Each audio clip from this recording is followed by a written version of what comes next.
Fem un exercici ràpid sobre l'ús de la lletra H en català. Et mostraré algunes frases a la pantalla i vull que em digues si són correctes o tenen un error. Som-hi! Exercici 1. Hem fet l'examen aquest matí, amb l'em sense H. Diries que és correcta o incorrecta? Tens un parell de segons per pensar-ho. Si no ho tens clar, posa el vídeo en pausa. Ja ho tens?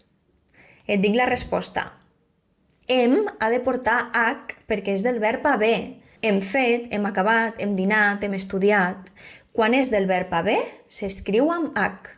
Per cert, tinc un vídeo sobre la diferència de l'hem amb H i sense, que et pot interessar si és un error que comets habitualment.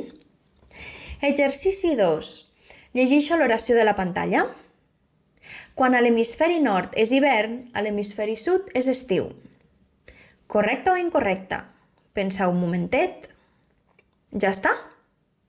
L'oració és correcta, sí. Hemisferi s'escriu amb H perquè hem dit que hi ha alguns prefixos que sempre porten H, com hemi, endeca, hepta, hexa, hetero, hipo, hidro, hiper i homo. Continuem. Exercici 3. No sabia que no t'agradaven les taronges. Correcte o incorrecte? Tens uns segons. La saps? Et dono la resposta. L'oració és incorrecta. S'escriu amb H inicial perquè les interjeccions com a, e o o, per expressar sorpresa, dubte, confirmació, admiració, etc., porten H. I últim, exercici 4. La seva beguda preferida és l'horchata, amb H. Què en penses? N'hauria de portar o no? Tens un parell de segons.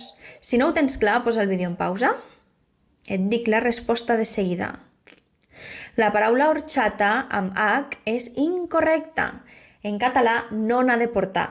Vigila perquè forma part del grup de paraules que t'he mostrat abans i que de vegades donen lloc a confusió entre català i castellà. Així que para atenció i intenta recordar-les.